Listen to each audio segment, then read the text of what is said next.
I would like to start to talk about the childhood I never had. Yes, the childhood I never had.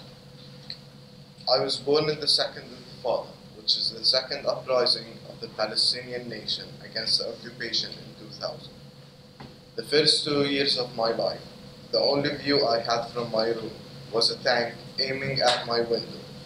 I still have nightmares because of that. And had and having to crawl inside my own house, the place where I should feel most safe in. And every time I wanted to visit my grandparents in a different city inside the West Bank, which should be a 45 minute, which should be 45 minutes away. It took me 3 hours, or up to 3 hours.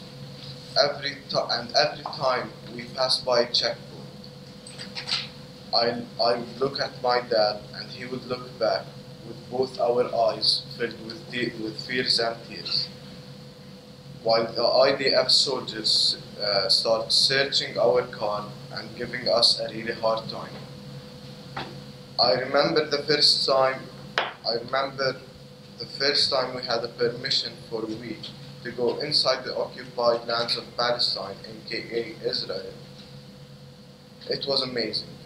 It was like the best. I've traveled a lot with my parents, but this was the best week in my entire life when I actually was able to travel inside of Palestine for Israel for the first time. We went everywhere. We went all around. We saw the house which my dad's dad used to own, my grandpa, before he got kicked out of there with force. It was more like a castle. It was breathtaking, and it's so big that the Israelis had turned it into a park, into a public park. Then we went to Nazareth, where my mom used to live. I met my mom's uncle who showed us around and took us where he and my grandfather, which is my mom's dad, used to live. And now Israelis live there. And now I would like to talk about the real reason why I'm here. On May 15, 2014, on the 66th anniversary of the Nakba, which is when Israel declared their country inside the lands of Palestine. It was the 66th anniversary of that. I had to witness the death of the closest friend to my heart, of the closest person to my heart, who had all my secrets, who knew everything about me, who I lived half of my life with, who was like a second child for my parents.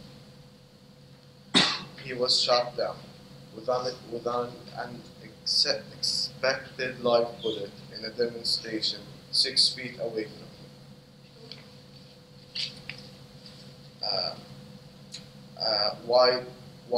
While walking without any threat to the IDF soldiers, he was shot with cold blood right in front of my face. I collapsed, I screamed, I cried. And many things happened that day. My mom went to the hospital because she thought I was also shot down. And another really close friend of mine, who's my classmate, was shot down but barely lived, thank God. With also blood ammunition in a demonstration in a demonstration that only should have like tear gas or nerve gas or like rubber bullets, which is the more common. The live bullets were unexpected. They like shot everyone, and everything was so fast we couldn't even run away. In the middle of the night, I was exhausted, but I couldn't sleep, not because of overthinking, because of the partying and the celebration in the nearby settlement called Beitir. They were laughing and music was going on because they were celebrating our Sabbath when they kicked us out and killed many of us in 1948, May 15. Uh, so I said to myself, those are not religious Jews. I know Jews. Jews are good people, and I know they will never celebrate our sorrows or our sadness.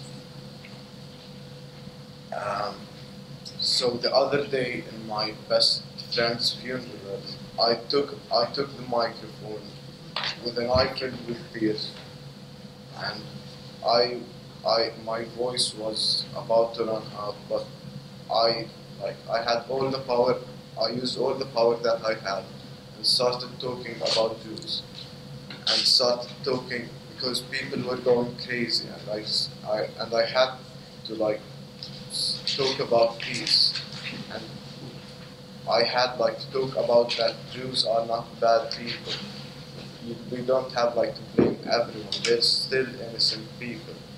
So I started talking, and people agreed, and people collided with me, and we started going on and on. And now they have nothing against Jews. They know that there's still some Jews who are trying to help us inside of Israel and outside. Maybe we can blame the settlers, maybe we can blame the soldiers, maybe we can blame the government. It's not our fault. It's not our fault. We can't control it. Both of our families and friends are being killed every day. When I got here, I learned more and more about Judaism and Jewish holidays. I was surprised how these people that are killing my people without any reason, kicking them out of their houses, can call themselves religion. I mean, they've been doing this for the past 66 years, and so far they've killed tens and tens of thousands. I've been staying with Jews, Barbara and Paul, who were incredibly nice to me and treated me like a king.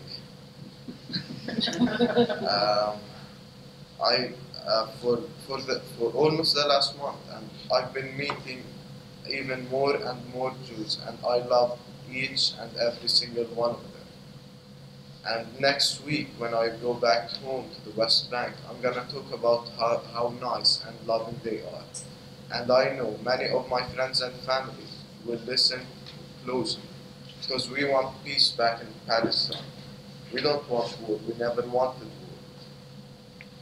More than 2,000 deaths and 10,000 injuries in less than 2 months. How can you live with that? How can you see your own people dying? How can you see your friends dying right in front of your face? This was too much for my age, and I'm hoping you can understand and feel what I'm feeling. And because I went through a lot, I really skipped my childhood. Because as you know, if you're under the age of 5, you're considered if you're over the age of 5, you're considered as an adult. Because if you're under 5, you can get a permission to go inside of Israel. But if you're over 5, you're not allowed to. Hopefully this ends soon as possible, and peace will come back to Palestine, and Jews and Muslims and Christians can live together again with peace. And thank you again for this wonderful chance that you offered. Thank you.